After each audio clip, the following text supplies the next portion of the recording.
Soovin kõiki tervitada tänasel Tallinna 21. kooli kultuuriõhtul. Tere tulemast!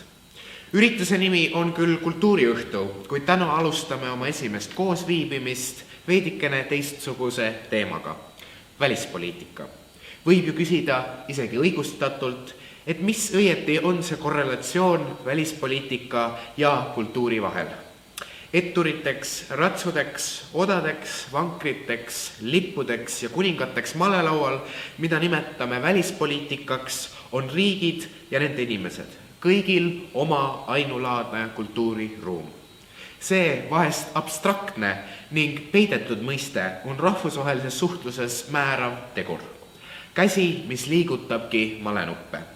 Nagu malenupudki ei ole ka maailma riike õnnistatud samasuguste võimalustega, võtmaks mänguareenil ette just selliseid käike, nagu nemad individuaalselt heaks ning targaks peavad. Suured riigid proovivad üksteist mõjutada, väiksemaid kontrollida ning koguni alla kugistada. Nüüdisajal on hakatud aga taipama, et lahenduseks ei ole mitte oma naabril täägiga kõri läbi lõikamine või kaugemat rivaali kividega loopimine, vaid koostöö ning ühtsus. Kahjuks ei jaga riigid sarnaste võimaluste kõrval ka sarnaseid arusaamu. Ja siinkohal ongi just kultuur võtmesõna. Meie eksistentsi paratamatuseks on vist vääritimõistmine. Jätangi siis teile, kallis publik, mõtteainet. Millised on meie Eesti kultuurid? Aga meie tänane külaline, austatud peaministri välisnõunik Liis Lippre-Järva. Tere õhtust ka teile. Hariduselt jurist on proua Liple olnud Välisministeeriumi juriidilise osakonna Euroopa Kohtu büroo jurist, presidendi kantseleis välispoliitika nõunik, Riigikantseleis valitsuse strateegilise kommunikatsiooni nõunik, ÜRO Julgeolekunõukogu Eesti tiimi juht ning Välisministeeriumi rahvusvaheliste organisatsioonide ja inimõiguste büroo direktor ning praegu töötab proua Lippre meie peaministri Kaja Kallase välisnõunikuna. Nii et igati muljet avaldame. Tehke meie külalisele ka auväärt aplaus.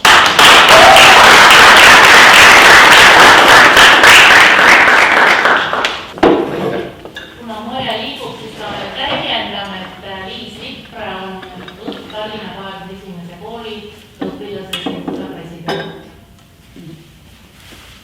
Nii. Seda nimetust ei võtta temast mitte keegi mitte tagasi.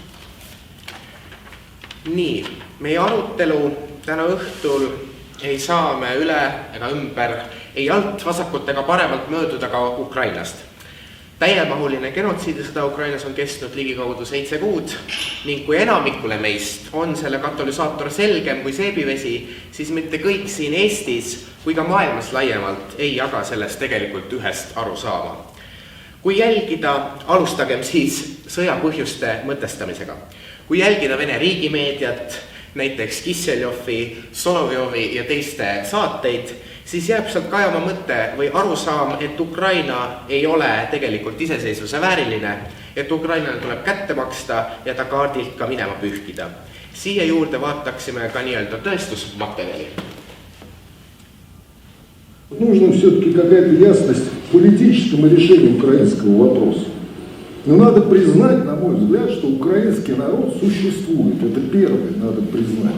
Не согласен с тем, что мы должны Украине предложить какую-то альтернативу. Такую альтернативу ей предлагали, начиная с 1991 года. Все постсоветское существование и было предложением такой альтернативы. Мы подарили вам государство, которого у вас не было. Вас не было как народа, мы подарили вам ощущение того, что вы народ. По поводу признания наличия украинского народа. Это самая большая ошибка, которая существовала в нашей советской истории. Ja siin pildi peal näeme ka eelmainitud ühte peapropagandisti Solovjovi ja liigume edasi ühe teise video juurde samuti. Говорят, мы там что-то признаем, не признаем. Нам на сегодняшний день откровенно вообще наплевать, кто там что будет признавать. Но для себя это надо, правда? Конечно. Надо вообще фиолет, вообще глубоко, вот вообще. Кто там, Шольц, там, кто-то, Латвия, как, тут такой еще прочь поганый, елки-палки. На теле земли. Поэтому я хотел бы сказать другое. Это вот то, что сегодня происходит, то, что в ближайшее время будет. Но для меня очевидно, что сегодняшнее решение, это вот оно сегодня, начало конца этой Украины. Все. И этого государства больше не существует. Его нет. И никакие там изюмские или бучевские постановки все это не перекроют. Время придет, все это выползет. Но это будет потом. Но потом это уже будет без Украины. Ее не все это. Да, это все, и история, naверное, закончится. И, наверное, это правильно. Говорят, а мы... Ja siin videotes siis väga selgelt Vene arvamusliidrid ja poliitteadlased ja poliitikud ise ütlesid välja, et tegelikult Ukraina ei ole eksistentsivääriline ja et nemad on justkui Ukraina riigi loonud. Aga enne veel, kui liigume edasi siis küsimuste ja arutelu juurde, ma tooksin endale ka vastaka. Ja hakkame siis aruteluga peale. Ma tahaksin küsida alustuseks, et kes siis on ikkagi sõjas praegu süüdi, kes on need sütitajad? Palju räägitakse sellest, et tegelikult konfliktis on süüdi NATO, kas siis tõesti on niimoodi, et Venemaa lihtsalt vastas NATO provotseerivale laienemisele itta või on tegemist ikkagi millegi palju sügavama ning õõvastavamaga? Väga tere kõigile, väga dramaatiline algus, aga me elamegi dramaatilisel ajal. Mina alustasin oma tööd Stenbocki majas peaministri nõunikuna möödunud suvel, kui pingeline julgeoleku olukord algas ühe teise diktaatori käitumisega, selleks oli Lukašenko, kes siis surus migrante üle piiri ja me nimetasime seda sellel ajal hübriidrünnakuks ja ka mõtlesime sellel ajal, et kas see on eelmäng millelegi suuremale. Tänaseks me näeme, et see suurem on sündinud. Kes on süüdi? Meie ühiskonnas ja vabades ühiskondades tahaks ma arvata, et ei ole sellele küsimusele keeruline vastata. Kellegil ei ole õigus vallutada teise naabri territooriumi. Kellegil ei ole õigus kutsuda üles hävitama ühte rahvast.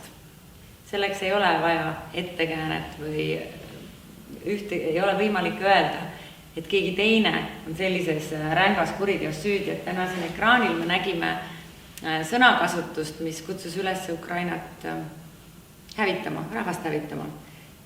Ma usun, et juriidilises keeles võime me öelda, et see on genotsiidile üleskutsumine, mahitamine.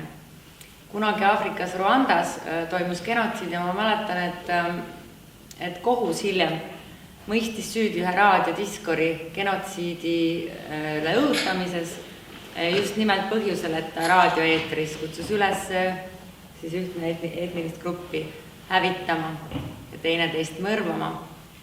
Ja täna Ukrainas, mis me näeme, on ju, need peavad olema lihast ja luust inimesed, kes hävitavad seal ukrainlasi, kes sooritavad neid kuritegusid. Need on Vene sõdurid, kust nad saavad selle jõu, viha ja soovi seda teha, seda me siin teleekraanilt ka nägime. Nii et kes on süüdi on kuriteos tema sooritaja.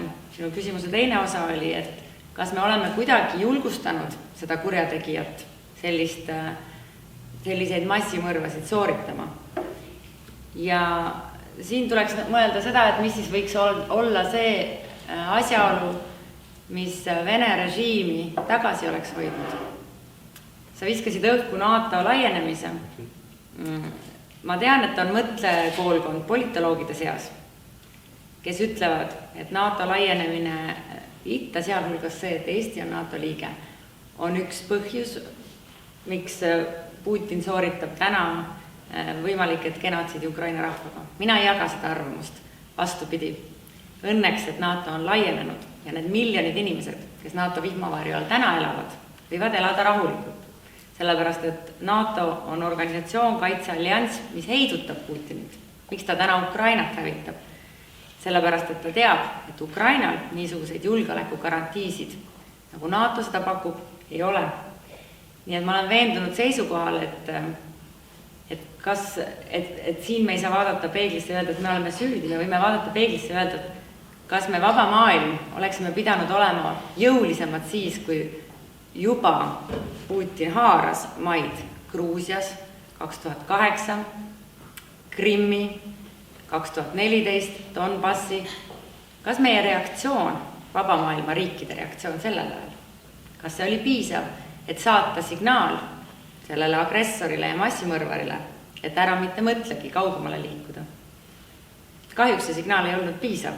Vastupidi, ta sai jõudu sellest, et te tegite mõned sanktsioonid, te mõistsite mind hukka. Aga see ei vääranud Kremli, mitte ainult Putini, siin peab taga olema suur masinavärk ja ideoloogia, nende inimeste plaani oma vallutussõda alustada. Nii et selline pessimistlik vastus.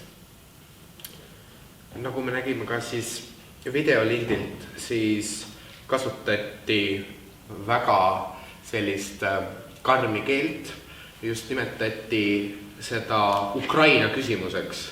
Ja nagu me ajaloost mäletame, siis Natsi-Saksamaa omal ajal ju holokausti nimetas juutide küsimuseks. Kuidas lahendada juutide küsimust. Nii et ma arvan, et kui jälgida Vene riigimeediat, siis väga hästi tuleb välja just see idee selle taga, et see tegelik põhjus tegelikult ei olegi NATO, aga pigem ikkagi Ukraina riigi ja rahvast vabanemine. Kas te olete sellega nõus? Jah, märgid sellest, et Venemaa režiim soovib hävitada Ukrainat, olid või on olnud tegelikult avalikud. Putini enda essee möödunud suvel räägib pikalt lahti tema nägemuse Ukraina ajaloost ja mitte eksisteerimisest, miks see rahvas ei ole olemas ja ei vääri olemasolu ja miks see riik peaks olema osa Venemaast. Et see tegelikult ei ole olnud saladus, aga tundub, et vabades ühiskondades mitte keegi ei soovinud ette kujutada, et ta tõepoolest seda sõjaliselt läheb sellises ulatuses jõustama. Märgid tegelikult selle kohta, et ta on valmis seda tegema, olid kõik olemas. Aga demokraatlikes ühiskondades on ikka nii, et selleks, et reageerida, ka poliitilised liidrid, selleks, et nad peaksid reageerima, siis peab midagi ka sündima ja juhtuma. Ja nii on olnud, aga ma peatuks ka Vene propaganda, mida me täna siin nägime, et mis on sellise videoklipi tähendused, kui me vaatame seda ekraanilt, seda videoklippi, mida siis peaks silmas pidama. Kindlasti oluline on teadvustada, et tegemist ei ole ajakirjandusega ega vaba meedia, nii nagu meie aru saame ajakirjandusest. See on tegelikult selle türanliku režiimi tööriist, kuidas hoida rahvas ja rahvameelsus enda otsustuste taga. See tööriist siin ekraanil, miljonid venelased vaatavad seda, aastakümneid on vaadanud, see tööriist ongi sillutanud oma sõnumitega teed usule, et vene rahvas on nurka surutud, NATO laienemine on oht Venemaale, ehkki kui kaardi pealt vaadata Venemaa piire ja mõelda, kust see NATO siis, kui väikese osa Venemaa piiridest moodustavad NATO riigid, siis see on vale, mida nad väidavad. Ja nad on ehitanud üles seda lugu sellest, kuidas Balti riigid kiusavad venelasi ja kuidas siis Ukraina hakkab neid kohe ründama ja nad pidid minema venelasi kaitsma 2014. aastal Donbassis, kes nad pidid Krimmi ära võtma. Ehk et Vene ühiskonnas on see pilt, seal ei ole valida erinevate arutelude saadete vahel. Meile on ka teada, et need sõnumid, mida te siit kuulete ja Vene meedias näete, need on hoolikalt Vene presidendi administratsiooni poolt kooskõlastatud, läbi mõeldud ja need niinimetatud ajakirjanikud saavad iganädalaselt Kremlist juhised, mis on need sõnumid, mis on need eesmärgid, mida tuleb selle debatiga siin saavutada. See on ka nüüd sõja ajal sama ja seetõttu me jälgime, meie professionaalid, kes me välisjulgeolekupoliitikat analüüsime, jälgime neid videoklippe selle pilguga, et kuidas Kremlis mõtlemine muutub. Ma toon näite. Nagu sa õigesti osundasid, jutt oli väga palju Vene meedias sellest, kuidas Ukraina neid ründab, kui sõda läänes, kuidas Ukrainat on vaja denatsifitseerida, sellepärast, et ukrainlased oleks justkui fašistid, kes ohustavad Venemaad. Tänaseks päevaks on see lugu pöördunud ja räägitakse vähem fašistidest Ukrainas, aga rohkem sellest, et NATO ründab ja on Ukrainas koha peal Ameerika, kes ründab justkui Venemaad Ukraina kätega. Et on pöördunud see lugu siis rohkem meie vaba maailma vastu. Üks põhjus selleks kindlasti on see, et see äkiline sõda, mida Kreml plaanis kiiresti hõivata Kiiev, kukutada valitsus 24. veebruaril, see ei õnnestunud. Kiievi lahing on üks suurim läbikukkumine neil. Ja samuti üle-eelmine nädal ukrainlased on teinud edukaid vasturünnakuid ja Kremlil pole midagi vastu näidata. Seetõttu nad eile kuulutasid välja osalise mobilisatsiooni, teatasid, et nad soovivad annekteerida Venemaa külge Ukraina osad. See on kõik vastusamm, et näidata, et ka nendel on algatusvõime nüüd ja initsiatiiv. Nii et ühesõnaga, kõik, mida me siin kuuleme, ma loodan, et ühel päeval mõistetakse selle üle kohut, on see inimsuse vastastele kuritegudele õhutamine, on see genotsiidile õhutamine. Kohus ütleb seda, milline kuriteo koosseis see on, aga fakt on see, et need niinimetatud arvamusliidrid, nende sõnumeid lahingväljal näeme siis räigetes sõjakuritegudes, seda sooritavad siis Vene sõdurid. Ja kui sõduritelt küsida, miks te seda teete, mõned klipid on levinud kevadel ka sellest, kuidas nad siis siiralt räägivad fašistidest, keda nad siin otsivad. Mainisite varem ka siis lääne reaktsiooni või mis oleks pidanud olema või kui tugev oleks pidanud olema lääne varasem reaktsioon Venemaa tegevusele, kas siis Gruusias 2008 või siis 2014. aastal, kui nad Krimmi annekteerisid. Tuleb meelde 2014. aastast siis Venemaa eksperti Kadri Liiki analüüs olukorrast, siis tol hetkel antud hetke olukorrast, kus ta ütles, et Venemaa nagu eesmärk on tegelikult Ida-Ukrainas siis toimuvat seda sissisõda näidata kui Ukraina sisekonflikti. Et see on nende peamine eesmärk ja seeläbi kuidagi tuua siis Ukraina tagasi oma mõjusfääri. Et tema hinnangul ei olnud sõda, siis täiemahuline sõda Ukrainas alati lõppeesmärk. Mis on teie hinnang sellele? Kas venelased alati lõppude lõpuks ikkagi planeerisid sõtta minna? Või on see lihtsalt kui vaadata Kremli meeleheide? Putini ideoloogiat, siis Ukraina tagasi toomine nende enda sõnade järgi Venemaa rüppe, see on nende eesmärk. Kuidas seda saavutada?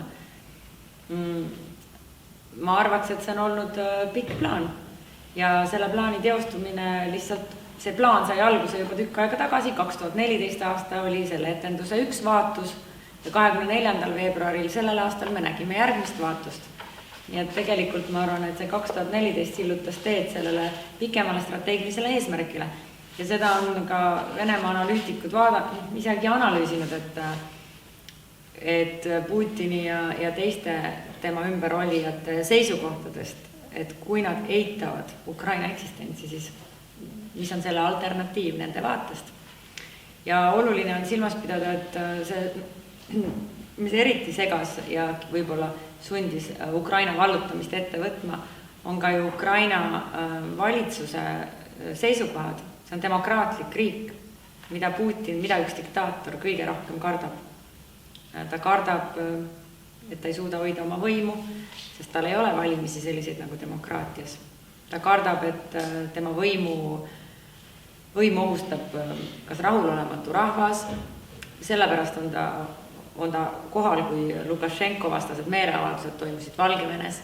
Venemaa oli kohe kohal, et aidata neid maha suruda. Kasahstanis toimusid meeleavaldused.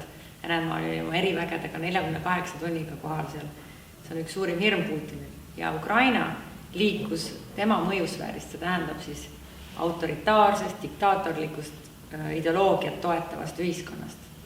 Liikus vaba ühiskonna suunas. Seal toimusid valimised, jah, seal on kõrge korruptsioon, aga nad tahavad selle vastu võidelda, töötada, nad tahavad õppida Euroopa Liidult, nad on täna Euroopa Liidu kandidaatriik. Vaat seda ma võin küll öelda, et Putinile ilmselt on suurim üllatus see, et oma sooviga äkksõda sooritada saavutas ta selle, et vähem kui poole aastaga sai Ukrainast Euroopa Liidu kandidaatriik, mis on poliitiliselt üsna üllatav sündmus. ja teisena saavad NATO liikmeks Soome ja Rootsi, mida me keegi enne 24. veebruari lähitulevikus ei näinud ette. Et need on talle kindlasti arengud, mida ta ei olnud oma sõjalise kalkulatsiooni planeerinud ja mis kindlasti selle režiimi huvides tegelikult ju ei ole. Ja sellega seoses levivad ka internetis, ma ei tea, kas keegi publikust on näinud, aga internetis levivad ka arvukad meemid või internetinaljad, siis kus Jens Stoltenberg annab Putinile üle siis sellise tänumärgi, et Vladimir Putin 2022. aasta parim müügimees NATO-s. Et siis sellega kajastataksegi just seda, et Soome ja Rootsi, kes ajalooliselt on olnud siis neutraalsed riigid, on nüüd ikkagi ka NATO-ga liitunud või siis ikkagi liitumas just. Aga liikudes edasi siis rohkem päevakajalisemate uudiste juurde, teatavasti kuulutas Venemaa valitsus eile keskpäeval välja niinimetatud osalise mobilisatsiooni. Venemaal on kiiresti hakatud seda nimetama ka mobilisatsiooniks. Mogila tähendab vene keeles hauda. Nii et venelased, vähemalt osa venelasi kindlasti ise saab ka sellest aru, kuhu see mobilisatsioon nende inimesi siis viib. Kokku soovitakse mobiliseerida umbes 300 000 inimest. Mida see nagu sõja kontekstis nüüd tähendab? Ilmselgelt on tegu eskalatsiooniga ja üllatav on ka Venemaa puhul näiteks see, et on kehtestatud koos mobilisatsiooniga osaline väljasõidukeeld 12–65 aastastele inimestele. Kas teie näete, et lähitulevikus võidakse Venemaal välja kuulutada ka üldmobilisatsioon? Mobilisatsioon on midagi, mida Putin ja tema režiim on väga kartnud. Nad on vajanud arvukalt sõdureid. Neil on olnud väga suurt arvu sõdureid vaja. Nad on varjatult neid värvanud, mitte vältinud iga hinna eest mobilisatsiooni välja kuulutamist. Miks? Sellepärast, et siis sa pead tunnistama, et tegemist on sõjaga, aga Kreml on rääkinud esimesest sõjapäevast alates, et tegemist on sõjalise erioperatsiooniga.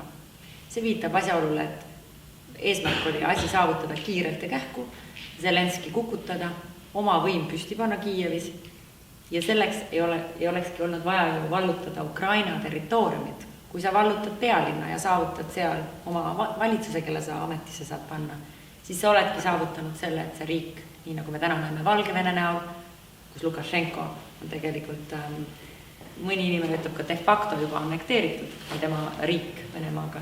Et see oli Putini plaan teha Ukrainaga nii. Tema plaan ei olnud massilist konventsionaalset sõda seal pidada.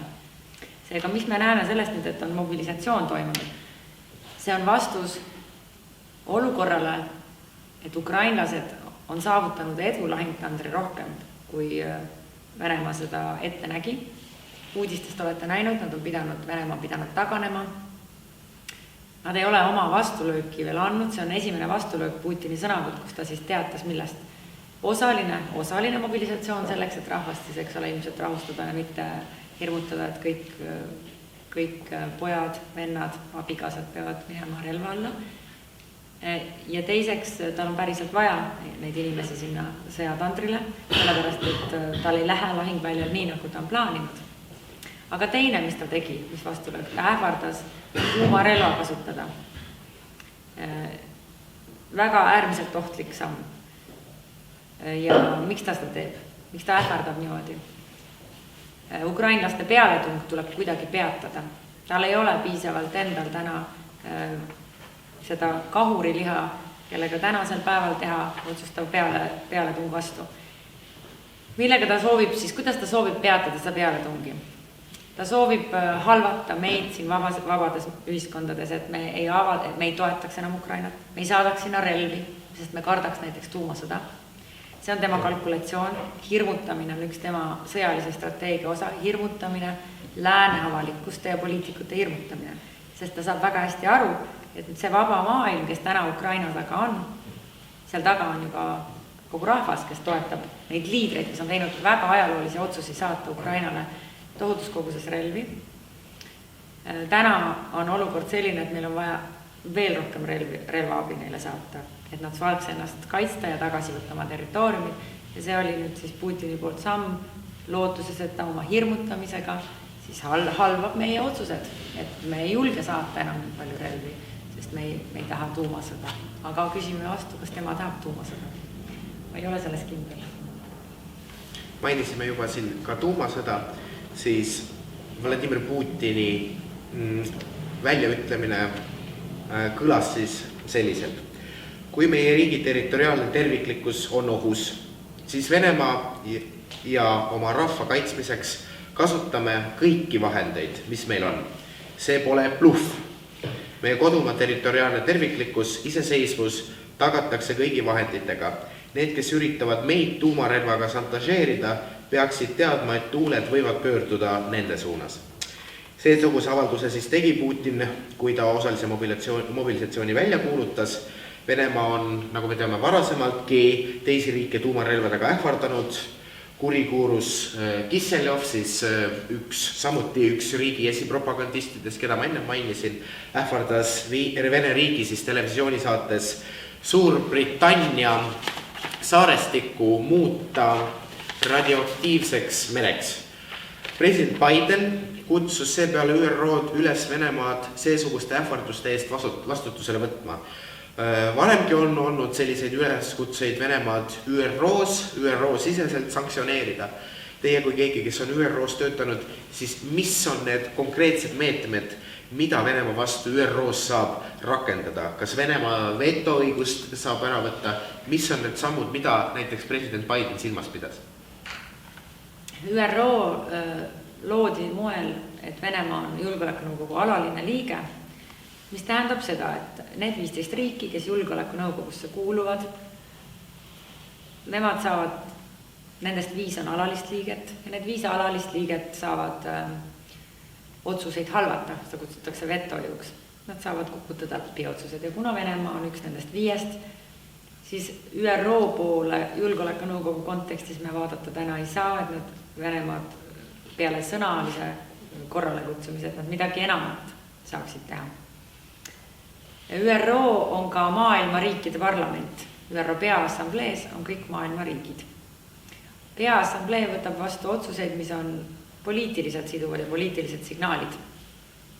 Seega üks väärtus sellel areenil on saata näiteks agressorriigile signaal, mida temast arvavad teised maailma riigid. See läheb agressorile väga korda, Venemaale seal hulgas väga korda. Milline on tema mõju. Ja näiteks kui sõda eskaleerus, kui nad ründasid Ukrainast 3 suunast veebruaris, siis 140 riiki maailmas ÜRO Peaassambleel hääletasid selle poolt, et see sõda tuleks peatada ja seal oli ka sisu, et tegemist on ebakohase või seadusevastase käitumisega ja vallutussõjaga. No see oli oluline signaal, mis näitab, et sa oled isoleeritud, sest Venemaaga koos hääletasid, ma peast täpselt ei oska teile öelda, aga ülejäänud paaria riigid. Ma mäletan küll aga seda, et selle hääletuse järel võisime me järeldada, et Venemaa on ennast nii-öelda pommitanudki paaria riigiks. Seda visualiseeris ka see ÜRO hääletustabel, kus 140 riiki ütleb ühtemoodi ja siis üks käputäis, kindlasti oli seal Valgevene, Põhja-Korea, võib-olla oli Eritrea ja siis Venemaa ise kuuluvad siis sellisesse paaria riikide klubisse. Isegi Angola oli vist. Ühesõnaga, see on ka signaal, sellepärast, et ega Vene režiimile on väga oluline vastanduda läänele ja vabadele demokraatiatele, aga neil on niisama oluline näidata, et neil on tohutu mõju Aafrikas või Aasias. Leedu andis siis Venemaal siis osalise mobilisatsiooni otsusega teada, et viib siis oma kiirreageerimisväed kõrgendatud valmisolekusse. Eesti Kaitseväe andmetel otsest ohtu ei ole. Eesti Kaitseväe ülemjuhataja asetäitja pidas eile ka selle kohalise pressikonverentsi. Kuid minu küsimus on, et milline saab olema Eesti vastus sündmuste arengutele, ja millist rolli kehastab näiteks selles meie peaminister, aga ka valitsus laiemalt. Teatavasti on meie peaminister läänes vähemalt tembeldatud raudseks leidiks. Ehk avaldaksite meile veidike neid detaile? Kas küsimus puudutab nüüd reageerimist Eesti reaktsiooni annekteerida ja mobiliseerida? Mobiliseerida, just. Nagu ma kirjeldasin, siis selle mobilisatsiooni otsuse põhjus ja tuumaähvarduse põhjus, tegelikult ma seda ei kirjeldanud, ma korra veel ka laiendan, on, nagu ma mainisin, heidutada ukrainlasi mitte edasi tungima ja neid mitte toetama. Miks on oluline, et Venemaa otsustab, et annektsioon, nad nimetavad referendumiteks neid tegelikult, ma räägin kogu aeg täna siin annektsioonist. See on väga oluline teadvustada, et Venemaa propagandas toimuvad sõltumatute osariikide üksuste ise otsustamine, kes otsustavad, et me soovime liituda Venemaaga. See on nüüd Venemaa narratiiv. Kui te vaatate lääne meedias ringi, siis kahetsusväärselt ka väga prominentsed lääne meediaallikad kasutavad seda sama sõna, et referendum või õigem on öelda, et need on võltsreferendumid, need on etendused ja selle asja päris nimi, mida Venemaa teeb, ta annekteerib. Ta seadusega teatab, et need on minu territooriumid. Miks ta seda teeb? Sest sellisel juhul ta saab öelda, et kui ukrainlane tuleb, võtab oma territooriumi tagasi, siis Venemaa ütleb vastu, et aga see on meie territoorium, nüüd te ründate meie kodumaad. Ja siia tuleb mängu nüüd see tuumaähvardus. Et tuumaähvardus on seotud sellega, et Venemaal on õigus tuumarelva kasutada, nad on sõnastanud ise selle siis, kui rünnak toimub nende vastu. Ja et see on üks aspekt, kuidas Eesti reageerib. Eesti on reageerinud sõja esimesest päevast ühtemoodi. Meie reaktsioon on selles mõttes endine, et kõige olulisem on Venemaad heidutada nüüd, demonstreerida läänes vabas maailmas meie ühtsust. See tähendab, et kui Leedu kuulutas välja, mis sa mainisid, kiirreageerimisvägede kõrgendatud valmisolek. Siis täna muidugi ma just praegu tulen valitsuse istungit, ma arvan, see on nüüd juba uudis. Meie oleme nii-öelda valmis alati, meie kaitsevägi on pidevas valmisolekus ju treenib, harjutab kokku, aga tegelikult toimub meil kaitseväe õppus nüüd järgmine nädal. Ma arvan, et see on praegu juba peaks olema uudistesse jõudnud. Seda nimetatakse lisaõppe kogunemiseks, mis tähendab seda, et teenistuses olijad saavad äkki kutse ja peavad olema lühikese etteteatamisega kohal. Aga meie oleme selles mõttes ju riigina alati teadvustanud alates taasiseseisvumisest, kes on meie naaber. Me teame, et naaber on imperialistliku ideoloogiaga režiim, kes soovib vallutada oma naabreid. See ei ole meile uudiseks on. Meie sõbrad ja partnerid teistes riikides ei ole alati arvanud sama dramaatiliselt. Aga täna me ju kuuleme, et nad paljud teist ütlevad, me oleksime pidanud teid kuulama. Viimati oli see Euroopa Komisjoni president Ursula von der Leyen, kes Euroopa Parlamendi ees oma aastakõnet pidades ütles selgelt välja, me oleksime pidanud kuulama Balti riike ja Poolat. Soome peaminister Sanna Marin ütles oma kõnes välja, me oleksime Balti riike pidanud varem kuulama. Üsna ajalooline Soome puhul näiteks ka, et nad möönavad. Ja Saksa president Steinmeier on seda öelnud. Ehk et meie valmisolek elada agressori kõrval on olnud tugev, me ju oleme alati teadvustanud ja vastavalt sellele oma riigi sees otsuseid teinud.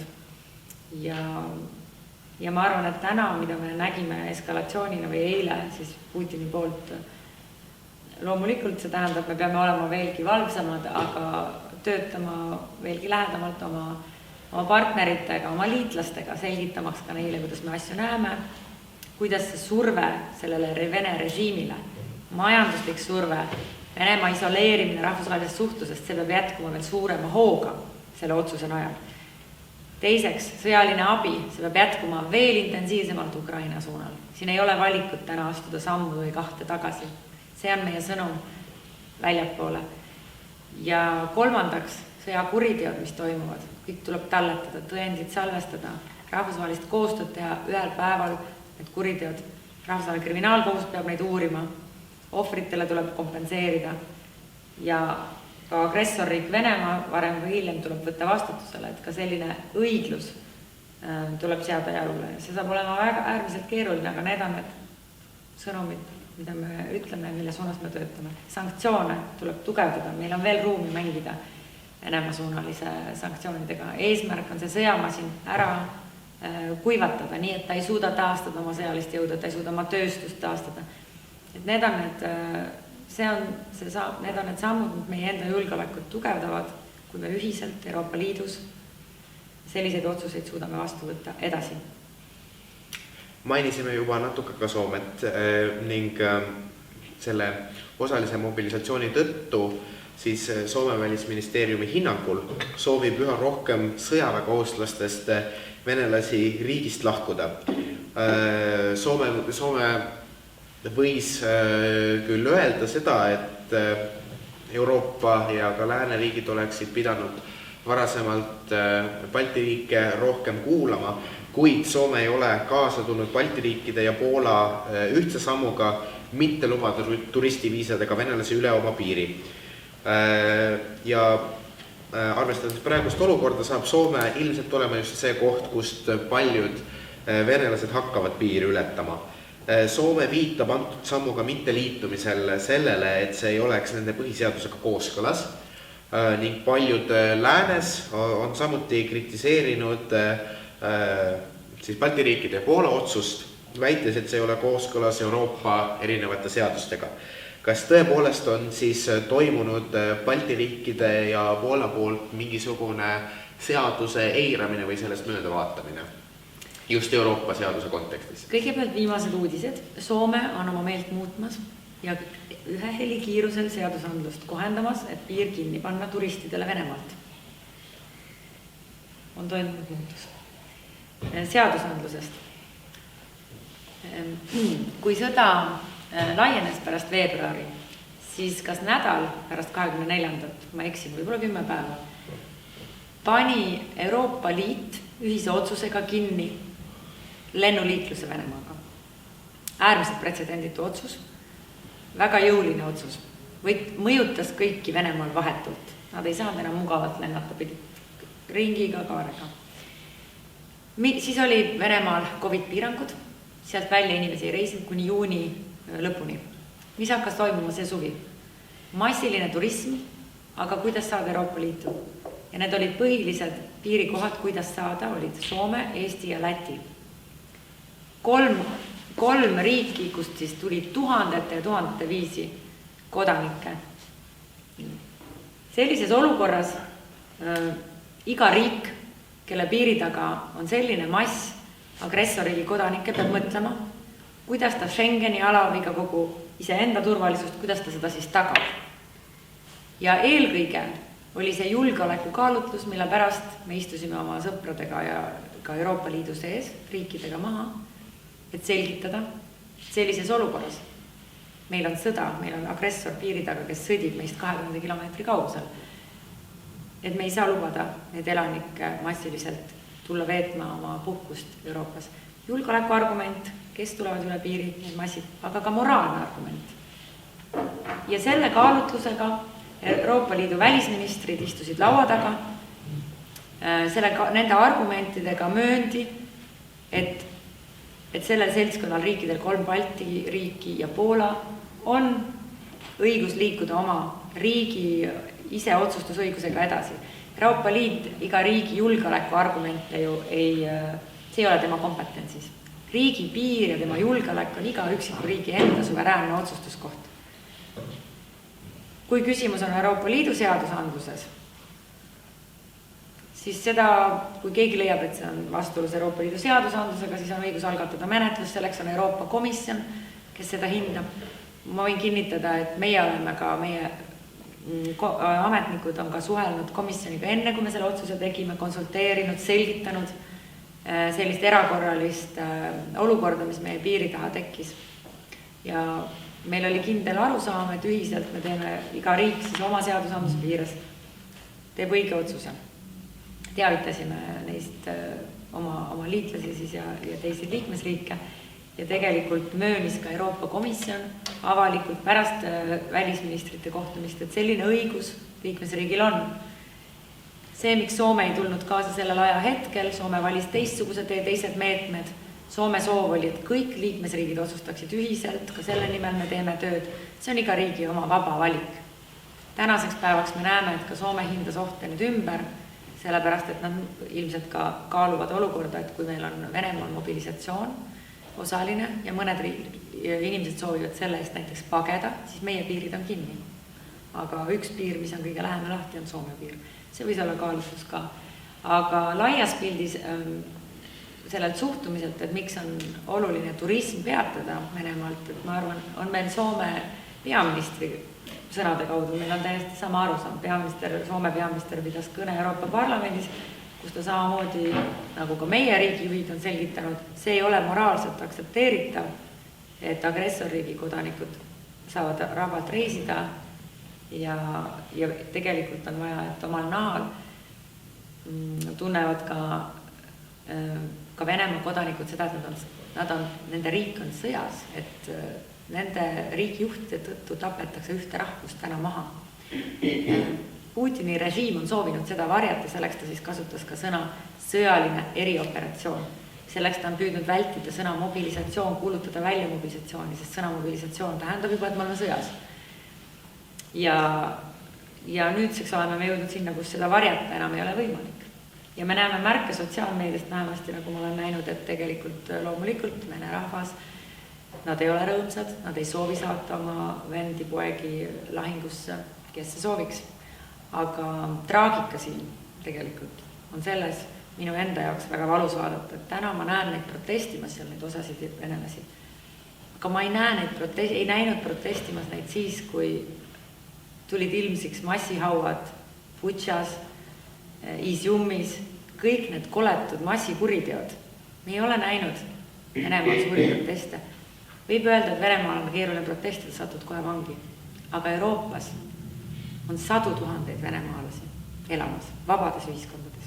Me ei ole mitte kuskil näinud, et keegi protestiks selle agressiooni vastu, nende kuritegude vastu, Ukraina hävitamise vastu. Ja vaat see on koht, mis teeb tõesti ka kodanikuna mulle väga haiget, kui ma mõtlen, et kuidas see on võimalik. Ma mäletan, Berliinis oli meeleavaldus, Berliinis elavad venemaalased, tegid autodega meeleavalduse sõja toetuseks kunagi kevadel. Aga ma ei, võib-olla keegi on näinud kuskil, minuni pole jõudnud info, et tuhanded venemaalased, et keegi neist tuleks välja ja ütleks, et see on vale. Ja see tekitab natuke ohutunnet, see paneb mõtlema, et see ei ole Putini sõda, nii nagu me ka ise alguses võib-olla ütlesime. See on palju laiem lahing, mida peetakse palju suuremate masside ja inimeste toetusel. Et ka Putin ei saa selliseid mõrvu sooritada üksi. Seal taga peab olema massid ja massid, kes sellesse usuvad. Ja see on traagiline ja see teeb selle olukorra ohtlikuks ja see selgitab ka seda, et kui keegi, mõni analüütik loodab, et kui Putin ei ole enam võimul, siis meil on siis vaba ja rahumeelne Venemaa meie kõrval. Ma olen väga pessimistlik, kui me mõtleme, et mis on see meelsus ühiskonnas siis. Seda meelsust on raske mõõta, erinevad sotsioloogilised uuringud Venemaal neid küsitlusi teevad. Ja loomulikult me võime öelda, et vabas või sellises totalitaarses ühiskonnas inimene ei julge ausalt vastata. Aga nagu ma teile neid kaudseid tõendeid ütlesin, et kaudselt me võime seda arvata, mida inimesed arvavad juba selle pealt, kui me näeme, et ka vabas demokraatlikus riigis elav Vene inimene ei ole häiritud, ei protesti. Puudutasime siin natukene seadusandlust. Järgmise küsimusega liiguksin otseselt Venemaast natukene eemale Eestisse tagasi ja puudutaksime natuke selliseid siseriiklikke teemasid. Riigikogus läbis esimese lugemise erakond Isamaa algatatud eelnõu, mille kohaselt siis võetaks Eestis elavatelt kolmandate riikide kodanikelt ära valimisõigus kohalikel omavalimistel. Eelnõud jällegi õigustatakse siis väitega, et see on meie riigi julgeolekule vajalik samm, samamoodi nagu ka piiri sulgemine Vene turistidele. Reformierakond asus eelnõud toetama. Õiguskantsler Ülle Madise ütles eile pärast esimese lugemise läbimist, et juhul kui eelnõu vastu võetakse, algatab ta Riigikogus ja vajadusel ka Riigikohtus põhiseaduslikkuse järelevalve menetluse. Milline on teie kui juristi hinnang sellele eelnõule? Kas praegu on tegemist jällegi millegagi, mis on seaduse mõistes vahest kahtlane? Kuna ma ei ole seda eelnõud lugenud ega analüüsinud, siis ma ei saa anda ka mingisugust hinnangut peale selle, et nii nagu õiguskantsler on öelnud, otsuse, kas see on seadusega kooskõlas, selline ettepanek teeb kohus Eestis. Ja küllap siis Riigikohus hindab, kas see on põhiseadusega kooskõlas või mitte, kas meil on ka Euroopa põhiõiguste harta, mis sätestab võib-olla mingisugused reeglid välismaalastele, kes elavad alaliselt teistes riikides. Mul ei ole konkreetseid vastuseid. Lääneriikide liidrid räägivad pidevalt siis Venemaa vastutusele võtmisest ja teie ka puudutasite seda oma eelmistes sõnavõttudes. Ma tahaksin teada, et mis on need reaalsed sammud, millega kavatsetakse või soovitakse seda saavutada ja mis on üldsegi need sellised eeldused, et midagi sellist võiks toimuda, sest teatavasti Putin resideerub Kremlis või istub pukris Uuralites ning sealt teda väevõimuga välja tirima ju ei hakata. Sõjakuritegude uurimisel uuritakse üksikuid sõdureid, kes sooritavad neid, loomulikult riigi liidrid on need, keda saab uurida.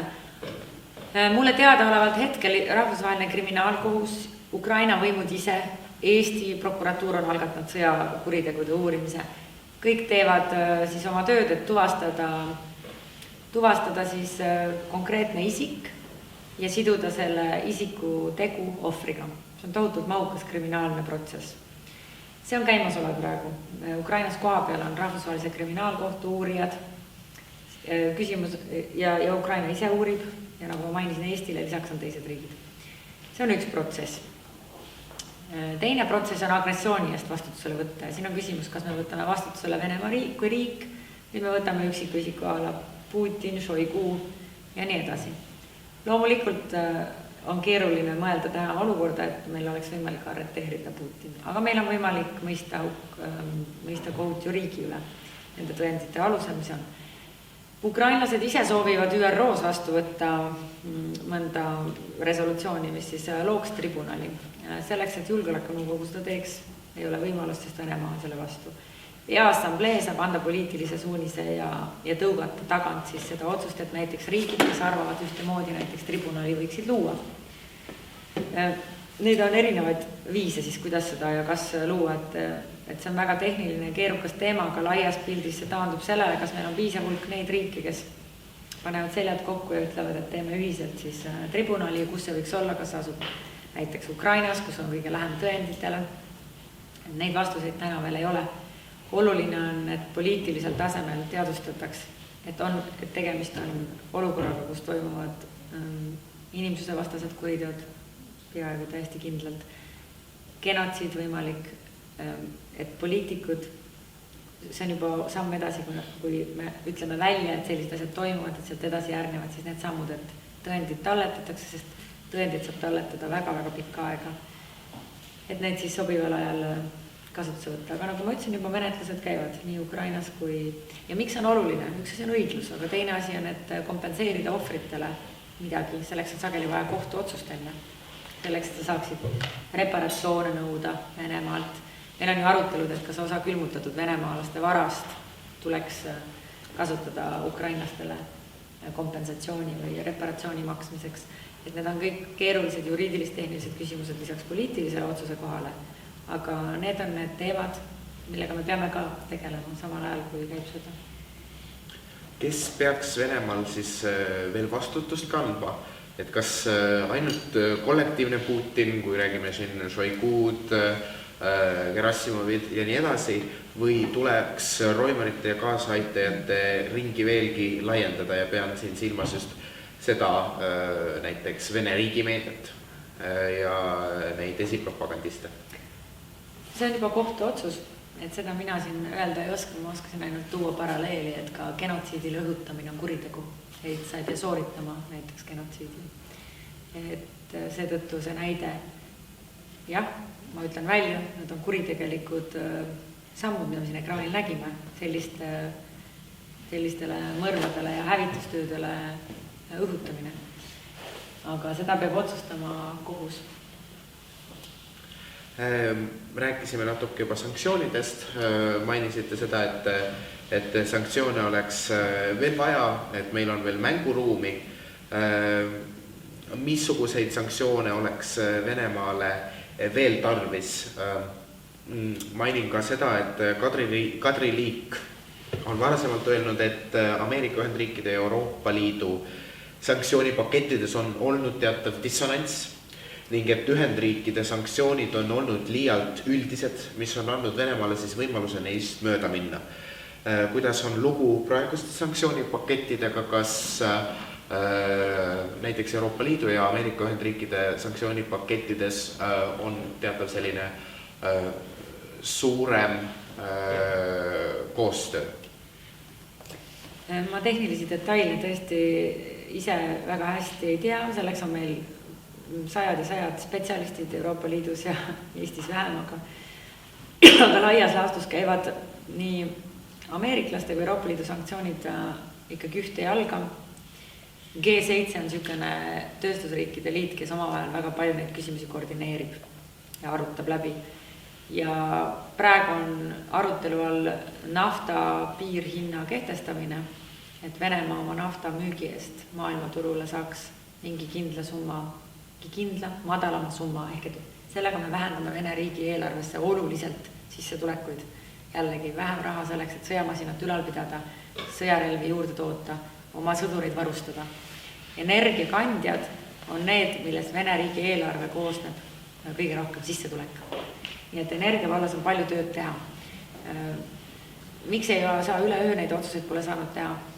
Eesti sõltuvus Vene gaasist on väga madal, aga Euroopa Liidus on riike, kes sõltuvad täielikult Vene gaasist ja seetõttu üleöö selliseid otsuseid kedagi külma jätta ei saa. Aga ikkagi on muljetavaldavad samme juba tehtud. Sealhulgas Saksamaa on teinud tohutu pöörde Vene gaasi sõltuvusest juba aasta lõpuks, vähendades seda märkimisväärselt.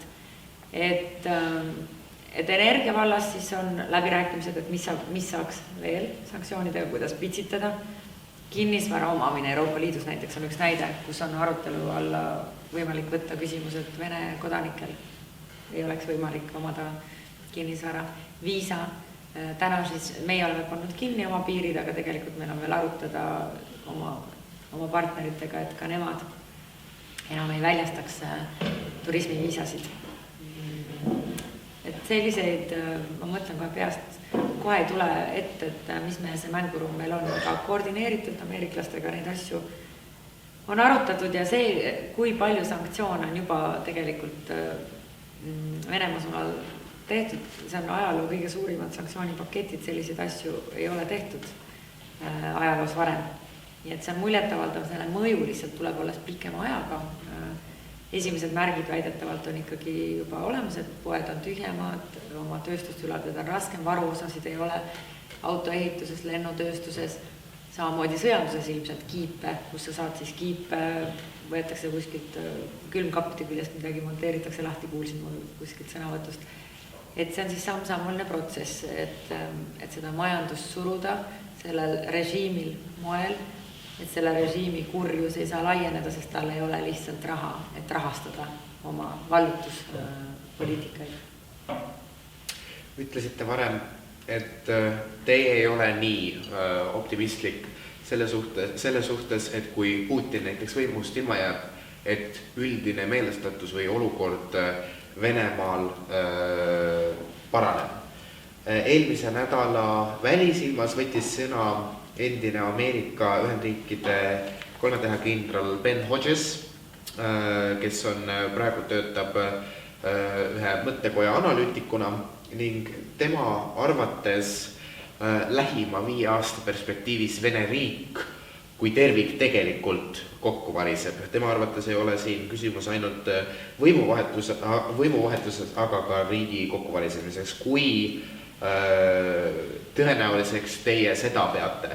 Teatavasti siis Nõukogude Liit lagunes ka väga äkiliselt ning lääne poliitikutele ning Venemaa ekspertidele tuli see suure üllatusena ning nüüd tuuakse seda ka põhjenduseks, et miks Vene riik võib varsti laguneda? Mina kindlasti selliseid ennustusi ei tee. Ma arvan, et keegi seda ei tea. Sellised sündmused võivad tulla ootamatult äkki, võib-olla 5, võib-olla 10. Nõukogude Liit kestis 50 aastat.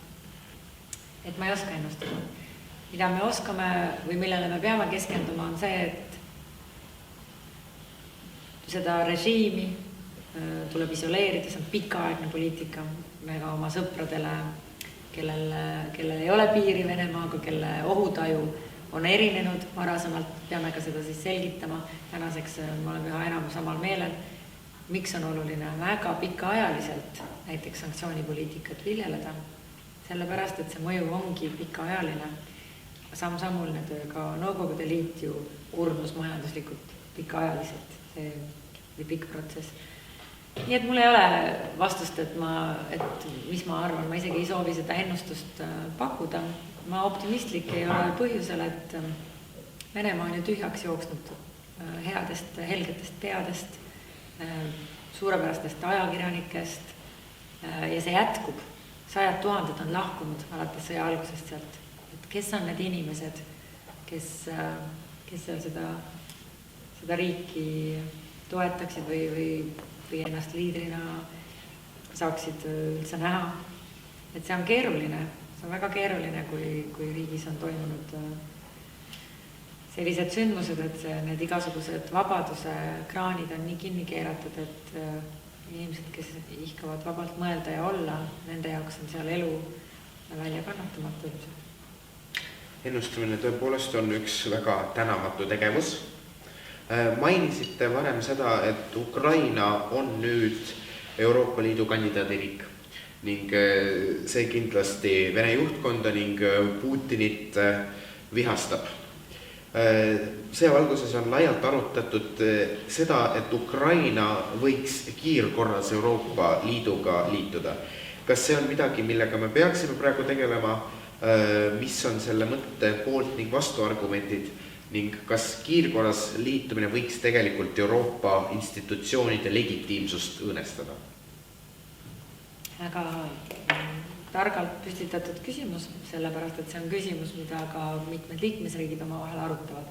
Lühike vastus on see, et Eesti seisukoht on, et Euroopa Liit on õigusriikide liit, ka see liitumisprotsess on seadusega paika pandud reeglid, millele peab üks riik vastama.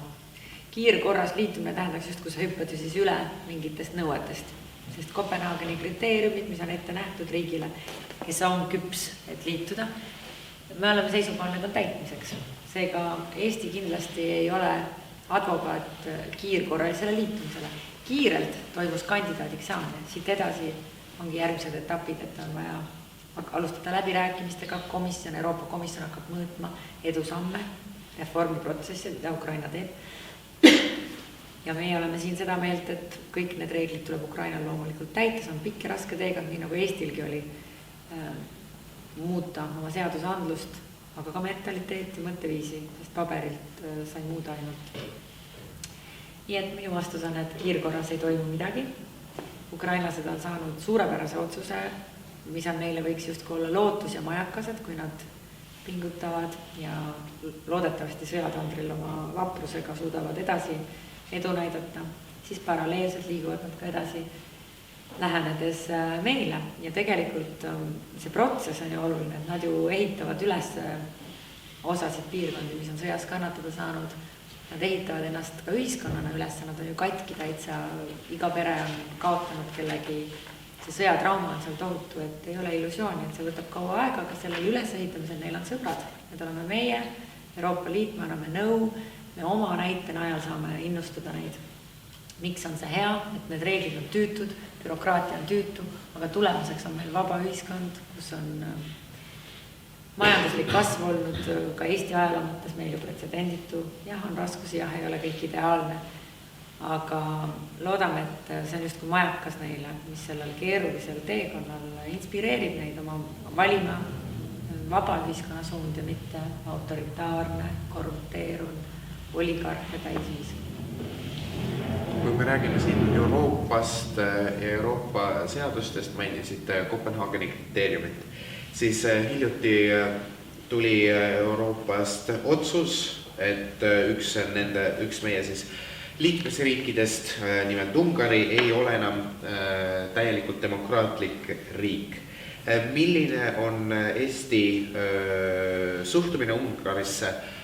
Kas kõik Eesti saadikud hääletasid näiteks selle resolutsiooni poolt ja millist ohtu selline teadmine tegelikult Euroopale kujutab, et Ungari on ka varem siis Venemaaga flirtinud, jätkab seda ka praegu, paluti, Ungari palus siis 5 Venemaa siis oligarhi vabastamist siis järgmisest sanktsioonipaketist.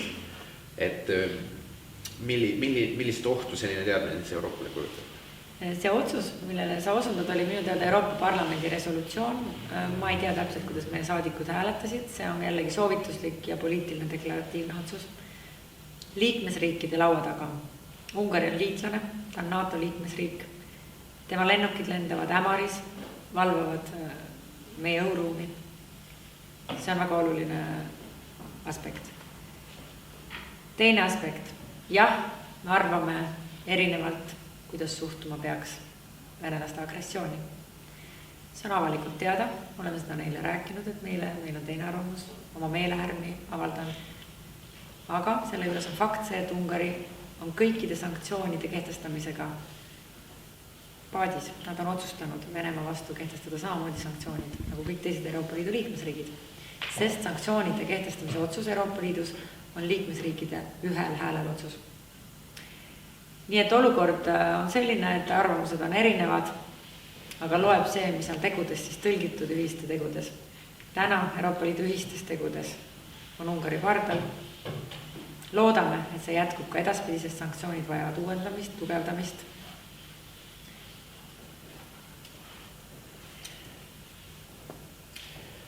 Liikudes Euroopast kaugemale ja Venemaast natuke kaugemale, kuid ikkagi olles nende teemadega siin seotud, siis rääkigem Hiinast. Paljud analüütikud ning arvamust liidrid on avaldanud seesugust arvamust, et Hiina võib Venemaa alla leenata. Mida see reaalsuses nagu tähendaks?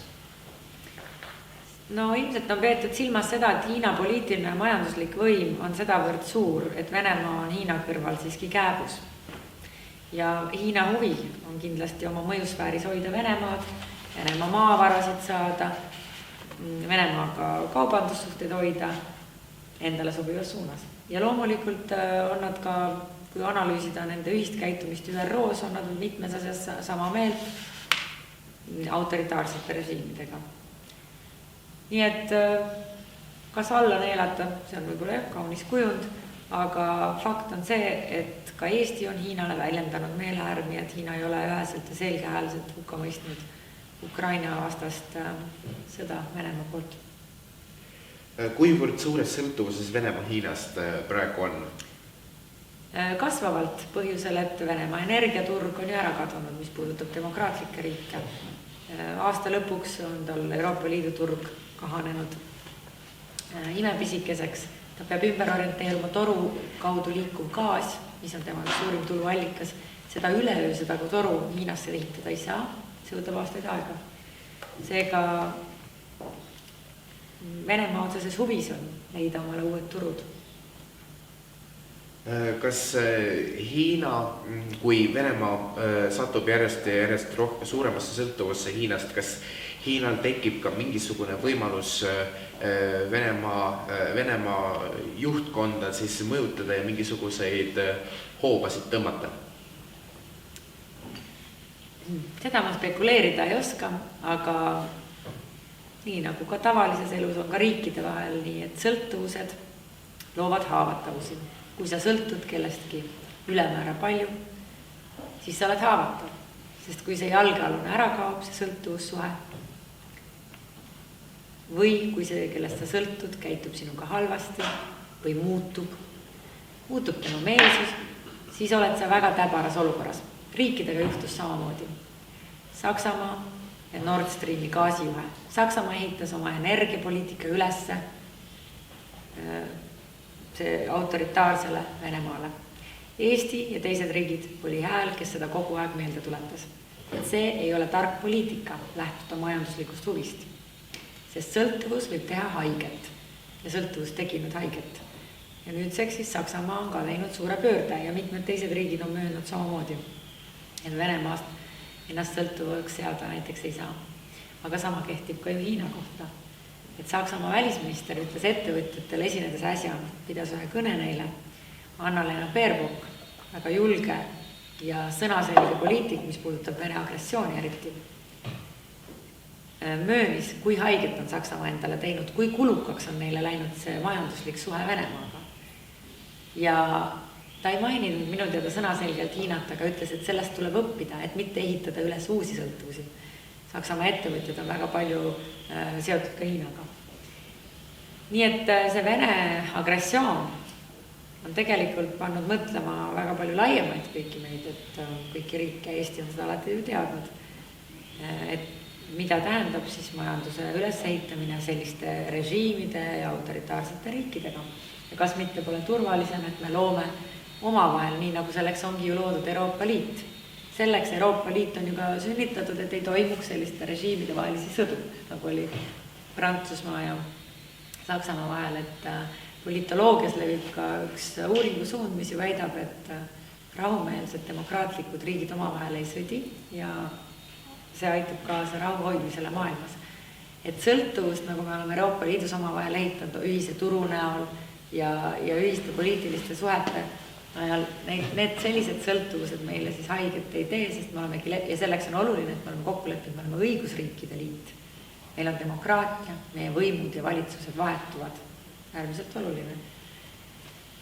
Kas Euroopa Liit siis praegu reaalsuses ka liigub Hiinast eemale? Korra vabandab, tipu toimub pika vermane tormist tipu langetada. Jõudu, natuke tore. Päike hakkab lood. Aitäh, et tulite. Ma ei oska seda vastata, aga ma arvan, et kõik demokraatlikud riigid oma majandussuhete planeerimisel nüüd vaadates, kuidas neil on Venemaaga läinud, mõtlevad pikalt oma, nii nagu Anna-Lena Baerbock siis ka oma kõnes sõnastas, mõtlevad pikalt selle üle, kui nad uusi teineteisest sõltuvaid suhteid üles ehitavad. Ma arvan, et see on see järeldus, mis on juhtunud. Hiina on teadaolevalt väga seesugune praktiline riik, pragmaatiline. Mis on Hiina nagu eesmärk selle sõja kontekstis, et kas ta on muutunud välispoliitiliselt ise kehtestavamaks, agressiivsemaks, eriti kui me vaatame näiteks Hiina ja Taiwani vahekorda pärast siis Ameerika esindajate koja spiikri Nancy Pelosi visiiti pidas Hiina Taiwani arvelt siis maha väga agressiivsed sõjalised õppused ning osad analüütikud isegi kartsid, et võib lahatada uus sõda. Hiina ei ole varjanud, et tal on ambitsioon Lõuna-Hiina meres oma mõju laiendada ja üsna ähvardavalt võib lugeda ka tema sõjalisi õppusi. Nii on. Et loomulikult me jälgime seda siitpoolt maailma nurka murega, sest me ei soovi ühtegi uut lahvatavat konflikti näha.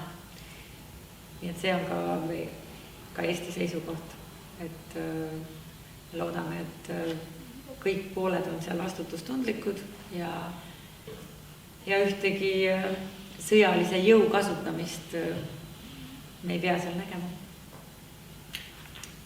Ma arvan, et sellega on minu täna õhtused küsimused ennast ammendanud. Suur aitäh, et tulite ja küsimustele vastasite ja suur aitäh ka heale publikule, et meie mõttevahetust siin kuulasite. Aitäh!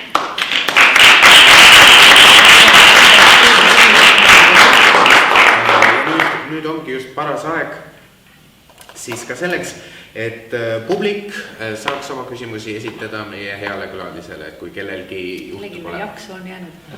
Mul siit kohe tuleks küsimus, et te nimetasite, et Ungari on nüüd Euroopa Liidu poolt arvestatud mittedemokraatlikuks riigiks, et mis oleks see järgmine samm nüüd selles, et... Minu maininud. et siis mis oleks see nagu järgmine samm siis nii-öelda? Ma mainisin, et Euroopa Parlament tegelikult oli see, kes selle otsuse võttis ja parlament Euroopa Liidus on vabadest inimestest koosnev kogu, eks ole. Ja see erineb sellest, kui sellise otsuse teeksid Euroopa Liidu liidrid, peaministrid, kes istuvad omavahel alati lauaga taga, mille nimi on ülemkogu, seal istub ka Viktor Orban. Ja Euroopa Liidu liidrid sellist otsust teinud ei ole. Nii et liikmesriigid ametlikult sellist otsust teinud ei ole. Ja me suhtleme nii, nagu ma mainisin, et Ungari on meie liitlane NATO-s ja meie partner ja meie sellist hinnangut valitsusena kindlasti ei anna. Minult tegelikult tekkis kohe selle mõttearenduse käigus veel üks küsimus, et teatati, et kuskil 30% ulatuses, kui ma suurusjärku õigesti mäletan, siis külmutatakse või hoitakse kinni siis rahalisi vahendeid, mis olid Ungarile mõeldud umbes nii 7,5 miljoni euro ulatuses ja Ungaril on 3 kuud aega, et siis viia siis ennast Euroopa siis põhimõtete ja seadustega vastavusse. Minu küsimus nüüd ongi selles, et seisneb siis selles, et kas see raha siis lihtsalt seisab külmutatult siis kõik need 3 kuud ja mis juhtub sellega pärast seda, kui Ungari ei suuda oma eesmärki täita ja mis oleks siis need ka järgmised sammud, ma arvan, et... Jah, ma mäletan, et see on Euroopa Komisjoni otsus, kes ei ole rahul sellega, et kuidas Ungari on kasutanud Euroopa Liidu rahalisi vahendeid ja nad peavad selle pärast tegema ka teatud oma siseriiklikud korrektuurid ja nad on lubanud, et nad selle ära teevad ja eks selle rahaga on lugu nii, et see raha on nii kaua Euroopa Liidu kontodel, kuni siis on tingimused täidetud. Kui juhtub, et tingimusi ei ole täidetud ja nad kunagi ei saagi seda raha, kui sa küsid, mis sellest rahast saab, see jääb Euroopa Liidu eelarvesse, ma ei ole jälle vastuseid detailsed, eks. Aga selline on see jõuhoob, et ühte või teist liikmesriiki siis suunata reeglid täitma, et ka raha väljastamine peab olema ju reeglite alusel ja kui komisjon on hinnanud, et kui üks liikmesriik pole neid reeglid täitnud, siis sellised meie õigusriikide liit toimib. Kas keegi tahab veel küsida? Jaa, aitäh kindlasti, aga nüüd olen äkki sinna korra, sest ma olen muidu kaamera ees. Te rääkisite enne Vene propagandast ja et on kahju, et venelased ise väga palju sõja vastu protesteerib. Ma ütleks, et sellele kindlasti aitab kaasa väga palju see, kui palju tegelikult Vene riik on viimase 200 aasta jooksul arenenud. Seal puhul tekib jällegi küsimus ka, et kui Venemaa ütleb, et Ukraina pole riik, kas tegelikult üldse Ukraina on rahvus, vabandust, kas üldse Venemaa on rahvus, sest et või siis see on lihtsalt teatud suuremate piirkondade rahvuste ühendus. Aga tegelikult on olnud küll neid väga palju, kes on protestinud sõja vastu, kes nüüd istuvad kinni ja on väga palju lugusid nendest inimestest, kes peavad nädala jooksul vahetama kodu tihemini, kui mõni teeb seda terve elu jooksul.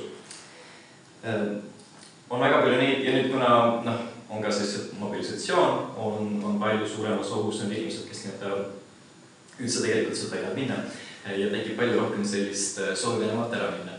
Kas Eesti riik on valmis aitama neid inimesi, kes siis tõesti ei ole Putini režiimiga absoluutselt rahul, kes ei soovi selles osaleda ning kes soovivad sealt põgeneda? Kas meil üldse mingisugune plaan aidata neid? Nii nagu kõik Euroopa Liidu, väga kena küsimus, aitäh. Euroopa Liidu riigid on ennast allutanud ühistele reeglitele, siis näiteks asüüli taotlemine, varjupaiga taotlemine on rahvusvahelise õiguse alusel kõigil, igal maailma kodanikul, see on tema õigus. Seega ka täna Venemaa kodanik, kes jõuab Eesti piirile, ta peab jõudma Eesti piirile. See on oluline asi, ma ei tea, kuidas Venemaa ise laseb Eesti piirile või enam kodanikke, ma kahtlustan, et see võib keeruline olla. Siis tal on õigus taotleda Eesti riigilt asüüli ja igat üksikult seda taotlust siis meie ametnikud vastavalt oma ekspertiisile hindavad. Aga asüüli andmise aluseks ei ole formaalselt põhjust, et ma tahan hoiduda kõrvale sõjaväeteenistusest. Selle alusel ei saa asüüli inimene, aga kindlasti võivad ju ilmneda muud asjaolud, nagu sa osundasid. Võib-olla on tegemist ajakirjanikuga, kes on taga kõsatud, võib-olla inimõiguslasega ja sealt hetkeks on väga-väga suured massid juba lahkunud Venemaalt.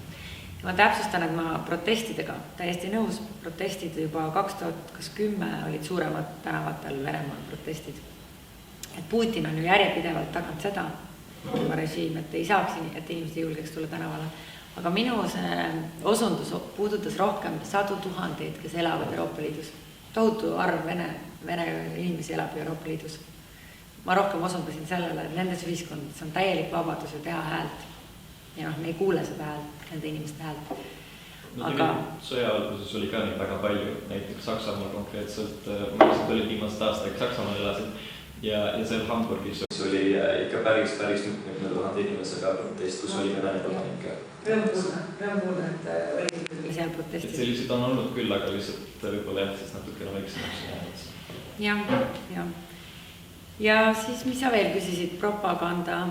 Kas Eesti riik valmis vastu võtma üldse? Nagu ma mainisin, et ilmselt sellel alusel, et keegi soovib hoiduda teenistusest, kahjuks ei saa, aga hinnatakse seda isikut siis, kas tal on mõni muu alus. Aga see isik peab sama piirile, aga mul on selline tunne, et võib-olla see režiim ei ole huvitatud, et isikud, kes peavad sõjaga kohustused olema, et nad üldse jõuaksid piirini. See on ka väga-väga keeruline. Aga kui sa osundad sellele, et ma nägin täna uudist, kus Saksa parlamendi liikmed ütlesid, et Putini armee eest põgenejad peavad saama kõik asüüli, et siis ma viskan siia õhku, et need on 25 miljonit inimest, kes mobiliseerituna teoreetiliselt võiksid olla. Ma kahtlen, et Euroopas soovitakse anda niimoodi massiliselt asüüli, et see ei ole realistlik. Mis siis nende inimestega, kes peale sõda sooviksid tagasi Eestisse või Euroopa Liitu ja seda, peale seda on nad vabatahtlikult liikunud Ukraina, et võidelda oma kodumaalis?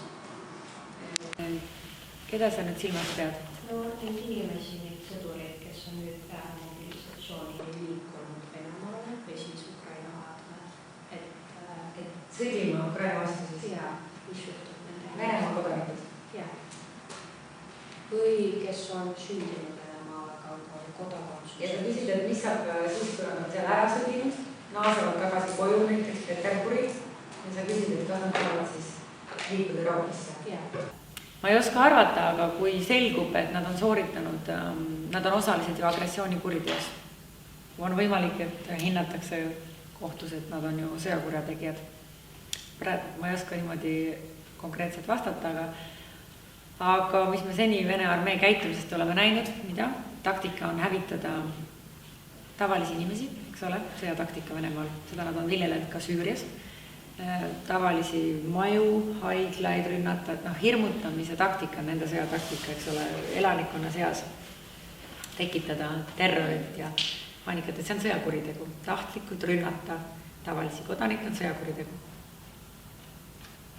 Minul tekkis veel üks huvitav mõttelõng, et mainisite Süüriat, siis kui väga on tegelikult Venemaa selline sõjaline toetus või sõjaline tegevus väljaspool Euroopat siis muutunud peale siis täiemahulise sõja algust, et kas näiteks Bashar al-Assad saab jätkuvalt venelastelt toetust, kas Wagneri eriüksused ikka Liibüas sõdivad või mis muutunud on?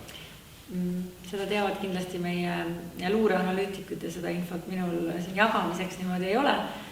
Aga ma märkasin uudistest küll seda, et Armeenia, kui Aserbaidžaan väidetavalt ründas, palus abi Venemaalt. Aga mis on Venemaa lepinguline kohustus? Neil on kollektiivse julgeolekulepingu organisatsioon teatud riikide vahel loodud. Ja seda abi nad ei saanud. Võime spekuleerida, miks ei saanud.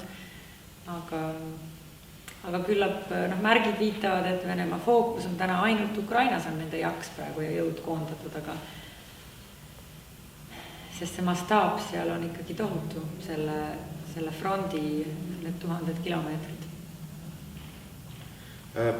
Veel tuli mõttesse see, et kui te rääkisite sellest, et milline saab olema nagu Eesti vastus siis sellele mobilisatsioonile, et kuidas me jätkuvalt siis proovime oma liitlastele ka läänes selgeks teha, et Ukrainat on vaja toetada sõjaliselt, et me kindlasti selle eest võitleme, siis teisipäeva õhtuses UV-faktoris räägiti just sellest, et milline peab olema Eesti välispoliitika tulevikus, kui ma õigesti mäletan, siis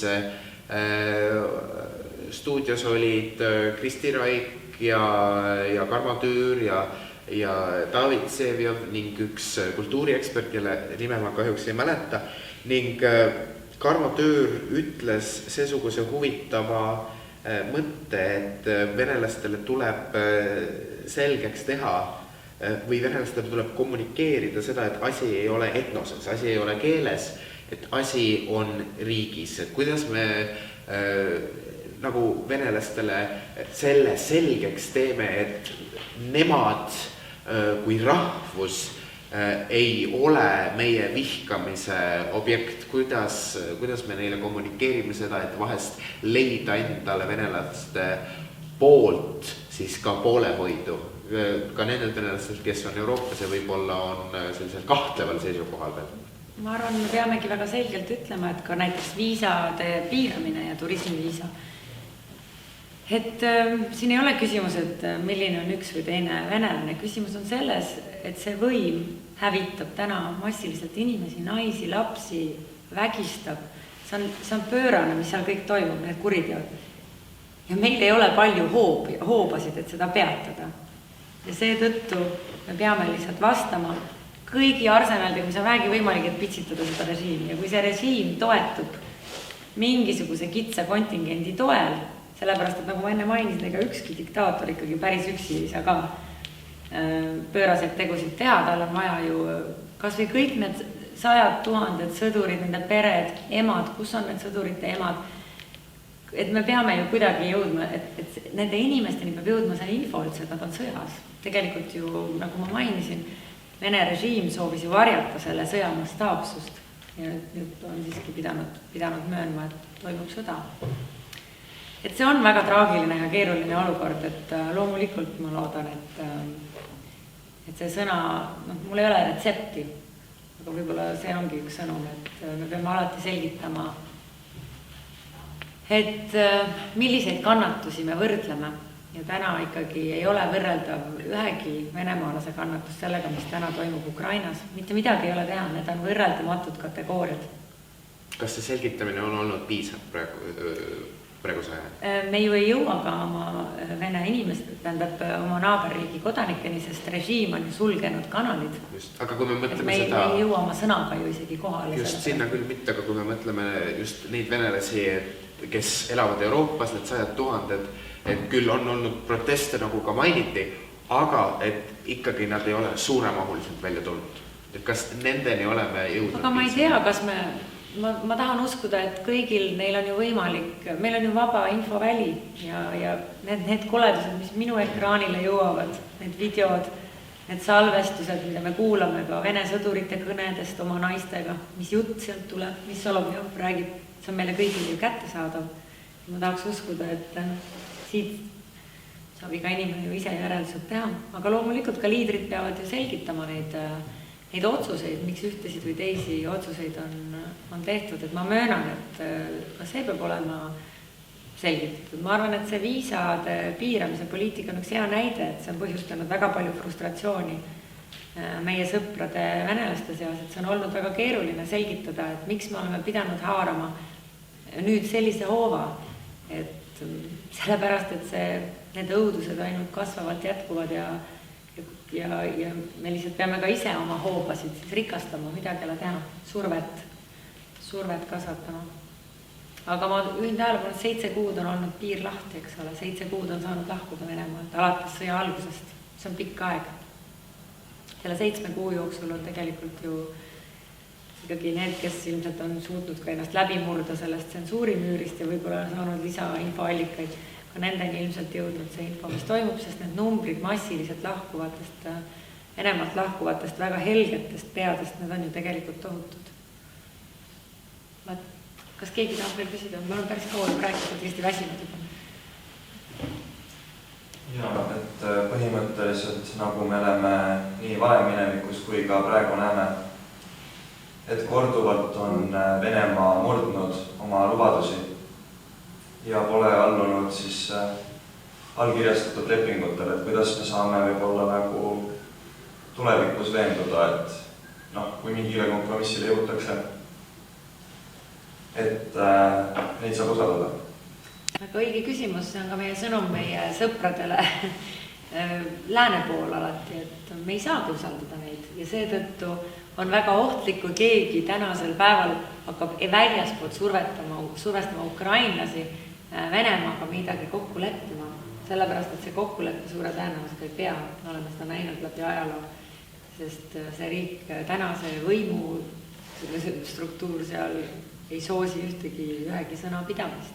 Nii on ja see on osa sellest keerulisest olukorrast, et mida siis sellises olukorras teha, et meie riigi seisukoht on, et halvad kokkulepped on ohtlikud.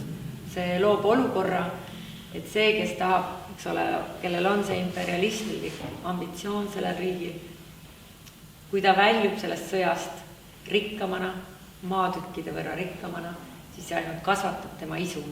Siis ta mõtleb, kuidas järgmised sammud teha. Kogub jõudu, puhkab, et ma olen sinuga nõus, kokkuleppeid ei saa usaldada.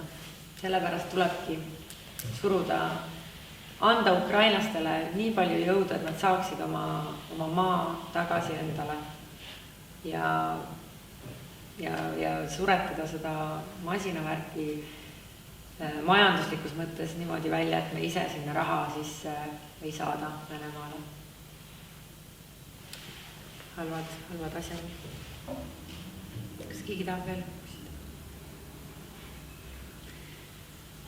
Aga siis aitäh, väga intensiivne maraton vestlus oli, aitäh. Aitäh teile, aitäh kuulama.